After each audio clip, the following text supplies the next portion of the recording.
creative expression. It's an outlet for finding information. I think one of the most important things is an outlet for community, especially for teens who are, maybe in marginalized groups, who don't feel like their identities are being respected in their schools or by their families.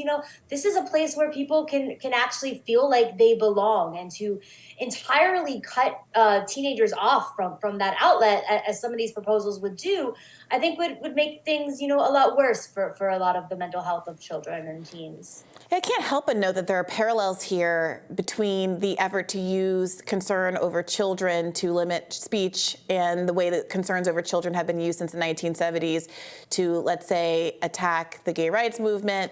Right now, so much of the focus about anti-trans legislation is about the children, even though so much now is expanding predictably far beyond what children are doing into the adult realm.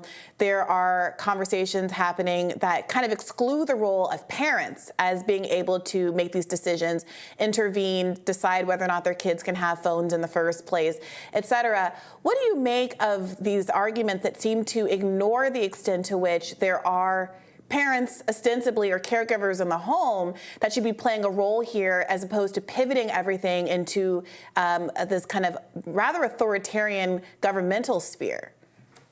Yeah, I mean, I definitely agree with you. And I think, it's great when social media companies give parents the tools to limit their children's use, or put different controls on there to have different, levels of privacy and security available for teens.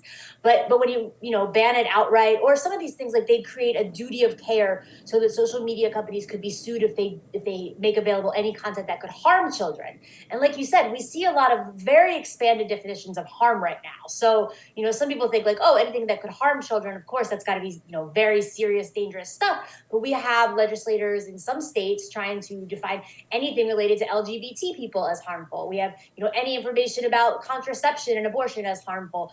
Any information about certain, theories around race as harmful. So I think that, if you give the government this power, it could end up being used in a very broad way to define harm against kids. Have you any idea how successful censorship is on TV? Don't know the answer?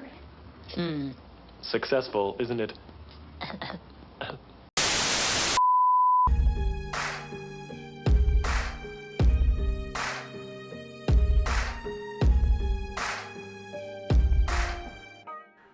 Well, we got two stories coming out this week, things that were happening prior to the end of the year, end of 2024, going into 2025. Both had to deal with the internet itself, basically age verification, CASA. Also, they try to ram in CASA right before New Year's, which we'll have a story on that next this week on there as well. Which not too many people are talking about. I mean, Jeremy at the Quartering was giving us warnings on that as well, that they were trying to ram this bill into play. But there's a lot, for 2025, there's a lot going on right now, especially age verification, which AKA now will be changed to age assurance. I guarantee that's going to happen next. The Australians are already saying this. They're trying to change the language of age verification to make it more acceptable. You understand that? But all this is censorship. I know there's a lot of my peers out there that says, well, we need to protect the children. Yeah, I understand that. I quite understand that. I don't want kids to have access to pornography and to stuff on there. But see, here's the big thing. A lot of the pornography that they're experience is not from sites like Pornhub or Xvideo or any of the other legitimate sites out there. A lot of it's coming from like Facebook, Instagram, and TikTok. And some of it from X as well. There is some on X as well. And this happens on a constant basis. I always said, when it comes, and this goes for any type of entertainment, whether it's the internet, whether it's video games, watching stuff on TV or your cable, what you buy in the stores is physical media, whether it's books, comic books, manga, DVDs, Blu-rays. It's up to the parent to make that decision. It should be left, not for government intervention as it's being pushed as of late. Now we know the Texas age verification law that's going to be heard at SCOTUS in February, and the Free Speech Coalition and many other groups have been pushing lawsuits throughout the country. Now, Florida's lawsuit, the FSC coalition, as far late that I know, right before the new year, the lawsuit's being put on hold until the SCOTUS decision. But another AV law in the state of Tennessee has been blocked from going into effect. In fact, it should have been in effect as of now. Now, according to the time of this recording, which we did this on New Year, right before New Year's, it should be still not in effect, but it could change. But we will put out a video if there are any changes. According to AVN, FSC judge blocks Tennessee's AV law from entering force Jan 1. The Free Speech Coalition announces that the federal district judge in Tennessee has granted preliminary injunctions against a controversial age verification law that permits felony convictions of violators. The adult industry trade group sued the state of Tennessee on the grounds that the Protect Tennessee Minors Act is unconstitutional. According to their announcement, this is from the FSC, a Tennessee district court has blocked the state age verification law, the Protect Tennessee Minors Act. I have to stop right there. You have to understand, folks, and I've said this many times, this is not protecting children. This is adding more barriers to access information. Most people don't realize that.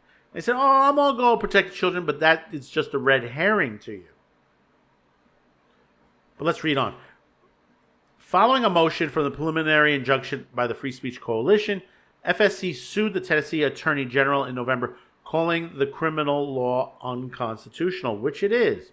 The legislator has a compelling interest in protecting children from harmful content, and that is uncontested, wrote Chief United States District Judge Cheryl H. Lipman in her decision granting the injunction.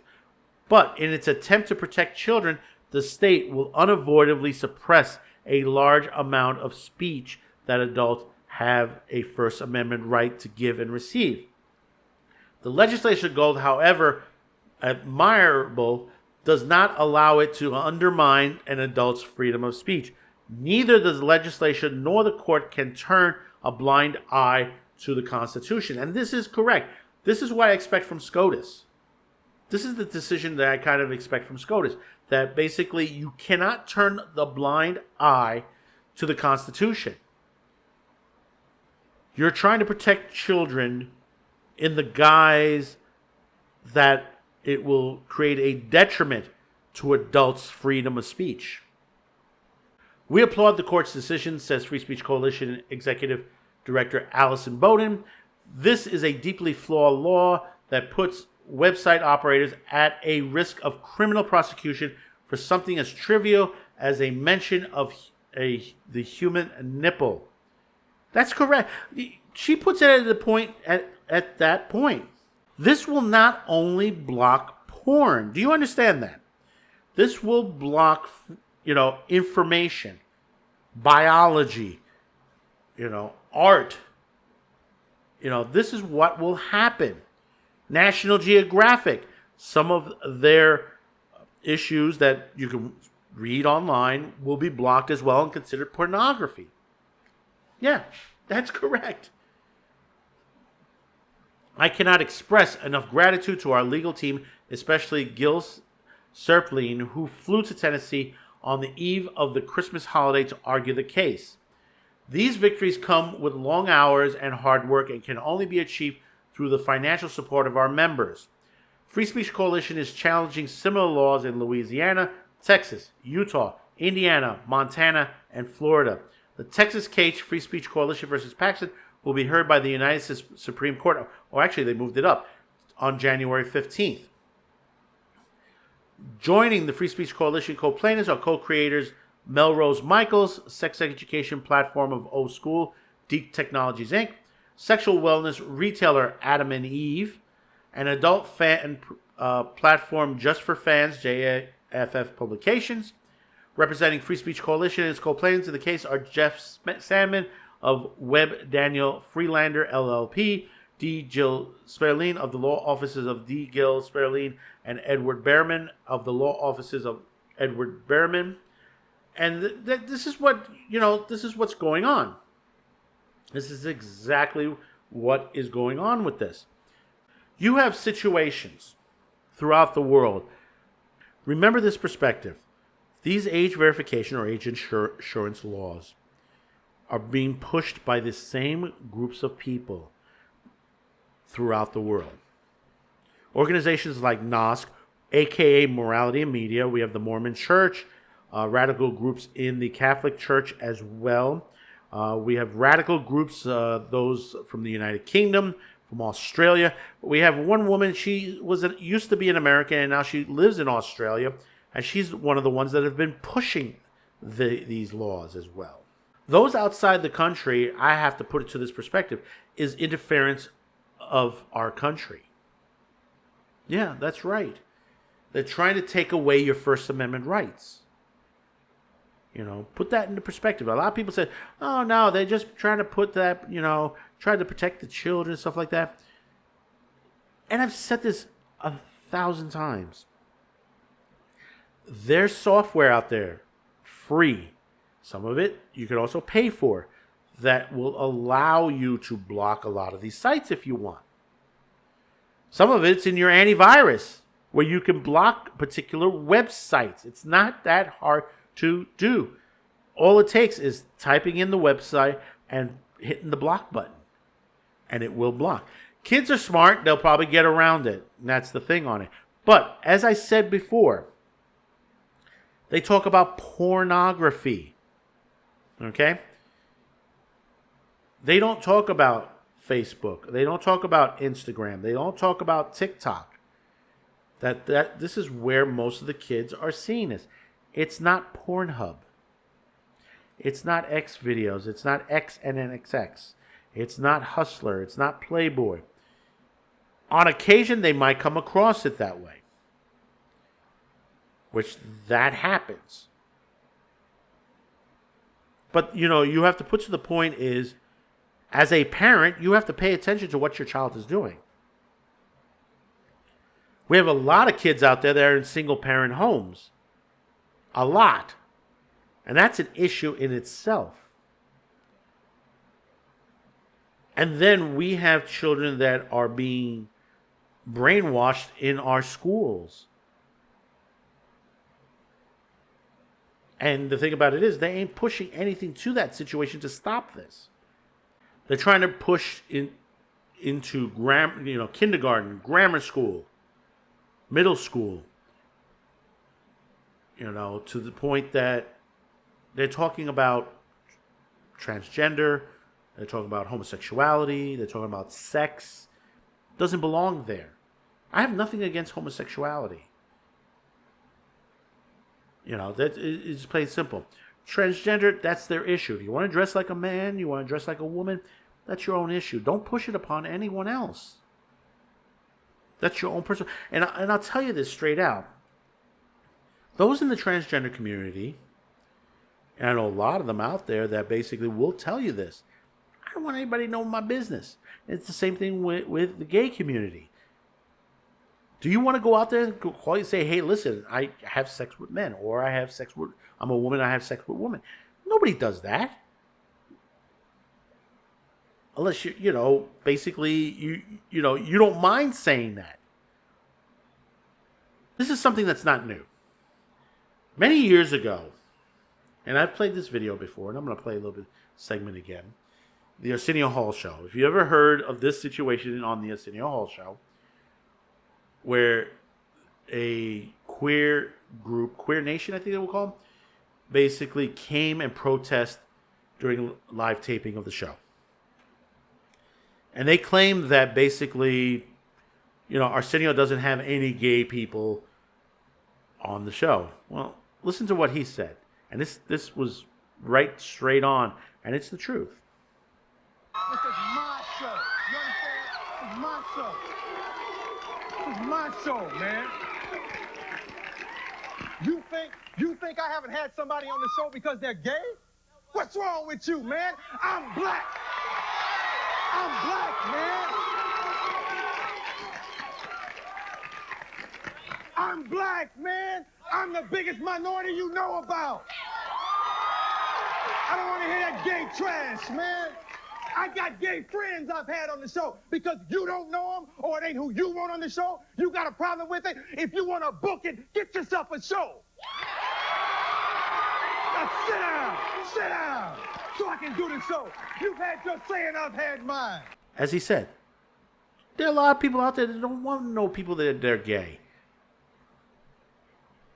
No, that's a situation. I have a lot of friends who were gay and still are. And we don't talk about, their homosexuality. We're friends. We're good friends. There's nothing to do with that. It's what's in the bedroom is their own private business. And if you're wearing a dress or you're wearing that's your business too. I've worked with a lot of transgenders around me in my retail days. Some of them are completely batshit crazy. Others, nice people that you can sit down, have a drink with, have a good discussion, talk about business, talk about things of the day. It happens.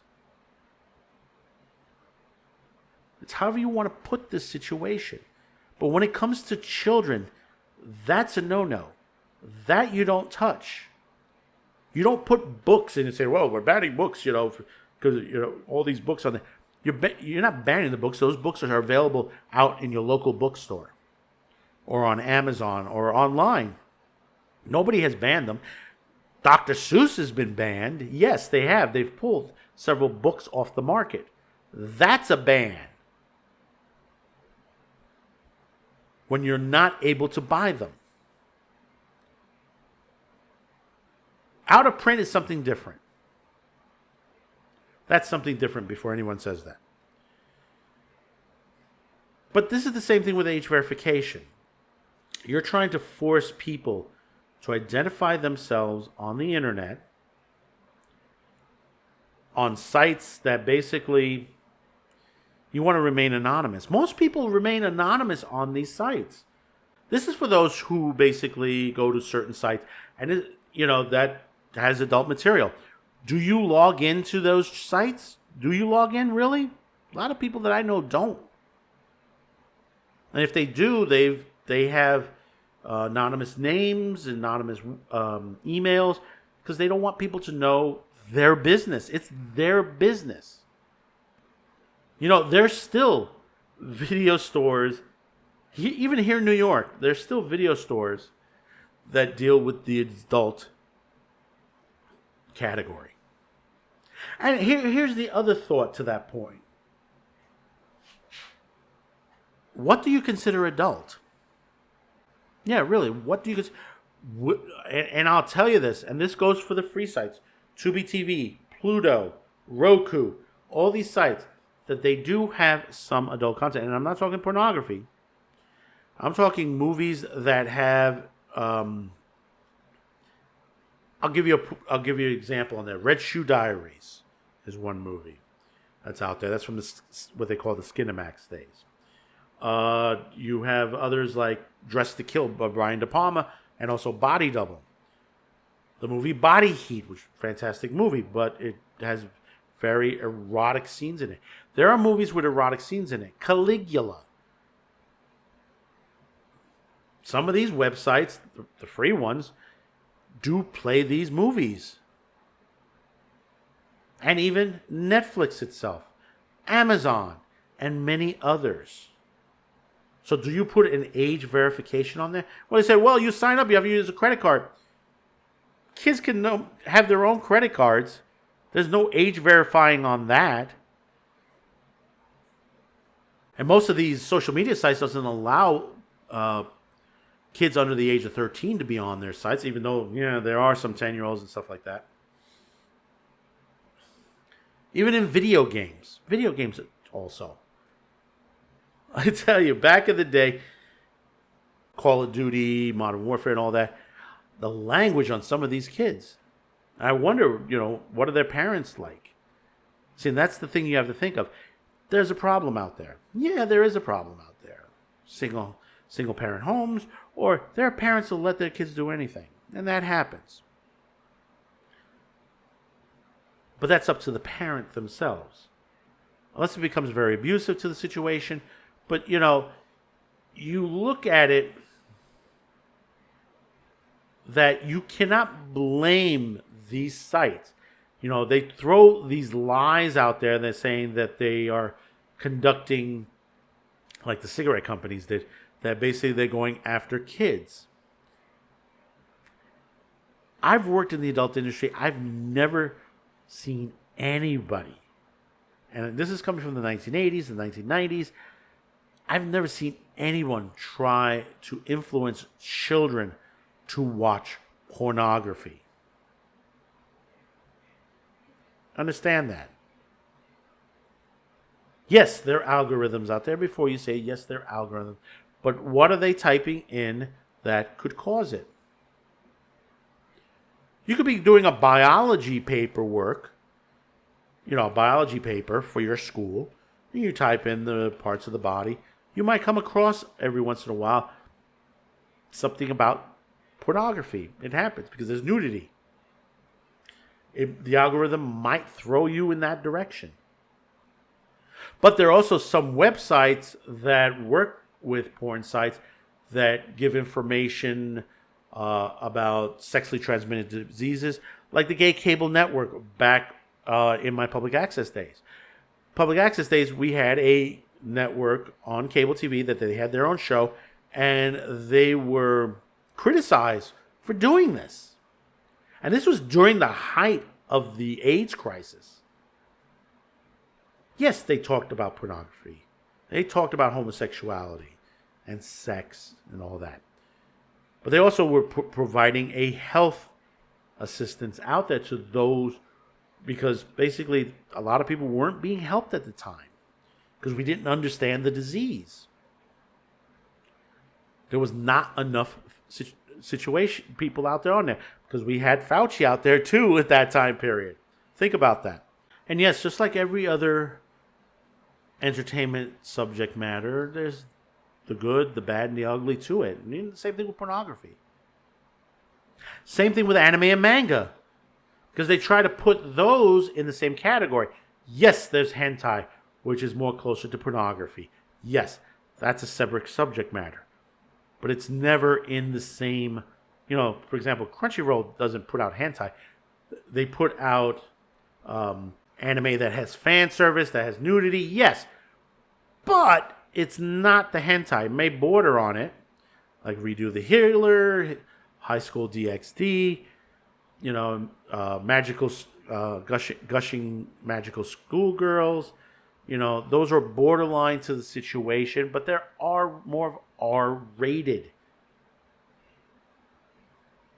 Because they could be an R-rated category or an NC-17. The same thing with, if you, like I said, I mentioned before, Cinemax, or what, the late night Cinemax, that basically used to run movies that were more of an adult nature, more erotic movies.